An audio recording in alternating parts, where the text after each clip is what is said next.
Bharatiya Janata party के वरिष्ठ नेता अविनाश राय खन्ना ने कहा है कि पंजाब सरकार ने उद्योगों के लिए कुछ नहीं किया है और जो भी किया है केंद्र सरकार की ओर से फंड जारी कर किया है। खन्ना केंद्र की भाजपा सरकार के दूसरे कार्यालय का 1 साल पूरा होने पर देश भर में पार्टी की ओर से किए जा रहे प्रचार के तहत जिला भाजपा कार्यालय में एक पत्रकार वार्ता को संबोधित कर रहे थे।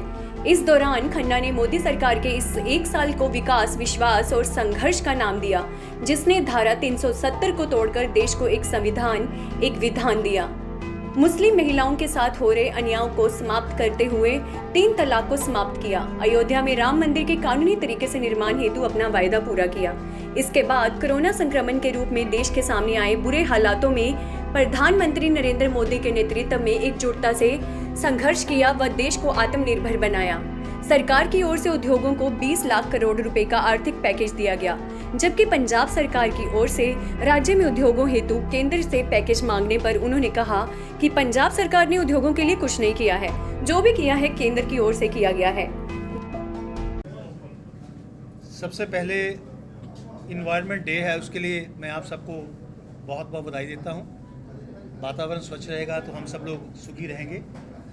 महाराज कबीर जी की जयंती है, उसके लिए भी मैं सभी को आपके द्वारा बहुत बहुत बधाई देता हूँ। आज हम लोग जिस बात के लिए इकट्ठे हुए हैं, श्री नरेंद्र भाई मोदी जी की सरकार का 1 वर्ष पूरा हो गया। उनकी उपलब्धियों को लेकर हम देश भर में ये प्रेस कॉन्फ्रेंस आपके द्वारा जो हमने काम किए हैं जनता तक पहुंचाने की कोशिश कर रही हैं। 1 साल जो हमारा रहा वो विश्वास, विकास और संघर्ष का सार रहा।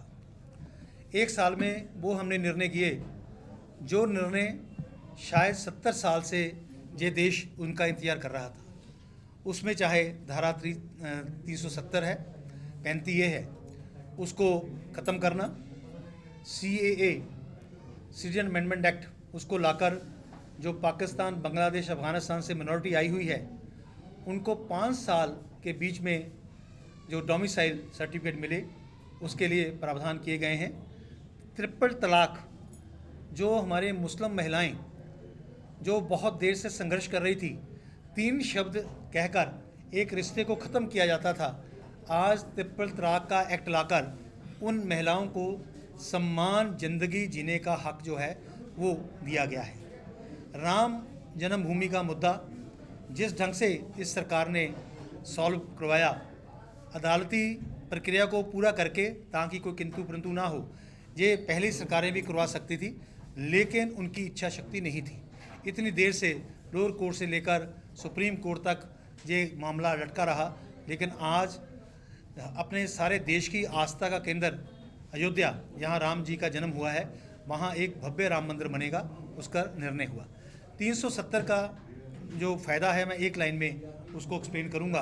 370 के कारण जो था वो देश में 2 संविधान और 2 झंडे, जम्मू कश्मीर का संविधान अलग था और वहाँ राष्ट्रीय ध्वज के साथ जम्मू कश्मीर का ध्वज भी लगता था।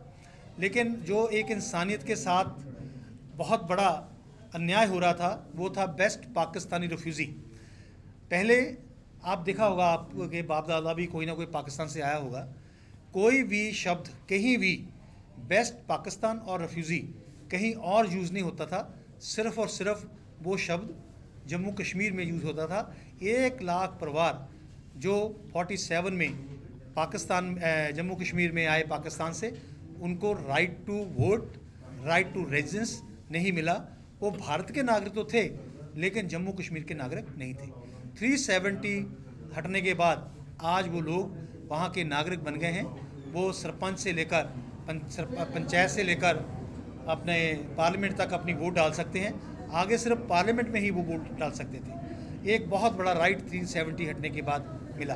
तो ये जो इतने निर्णय हुए हैं उसके कारण 1 साल में इतने ऐतिहासिक निर्णय करने वाली ये पहली सरकार है। दूसरा, आत्मनिर्भर भारत, मजदूर से लेकर इंडस्ट्रीज तक जो 20 लाख करोड़ का एक पैकेज दिया है, मैं समझता हूँ कि मजदूर को भी उसका लाभ हुआ, एक इंडस्ट्रिस्ट को भी लाभ हुआ।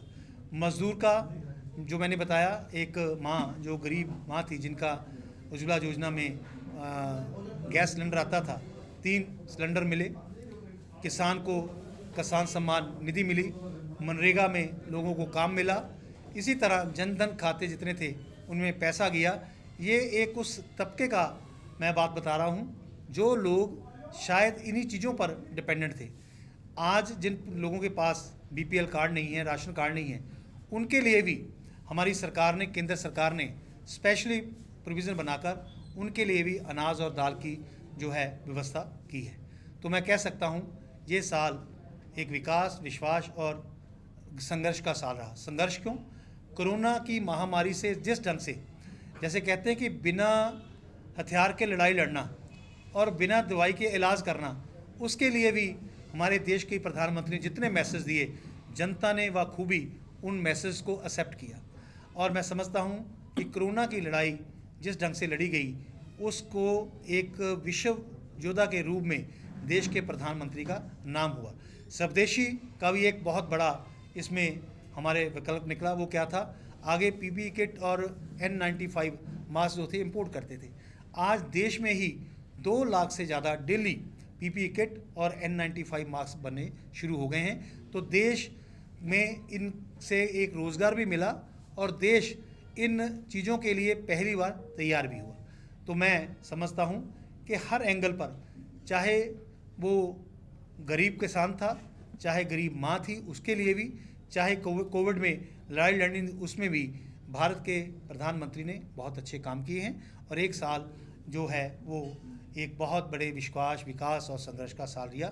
और हम लोग, मैं समझता हूँ आपके कारण, मीडिया के कारण भी ये जो मैसेज है ये जनता के बीच में जाएगा, उसके लिए मैं आप सबको धन्यवाद देता हूँ। सर, ये जो कहते हैं कि अपना PPE किट का ओवर प्रोडक्शन भी है, हो गया। वो कह रहे हैं कि आपका एक्सपोर्ट भी क्वेश्चन, करना है।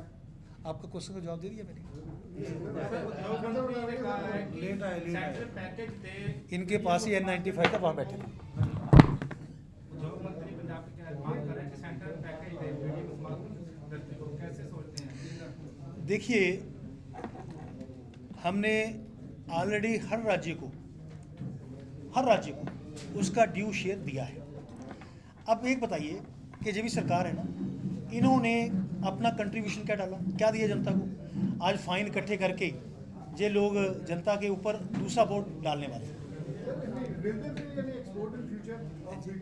डेफिनेटली पहले अपनी पूरी कर लें, उसके बाद ब्यूरो रिपोर्ट जनहितैषी।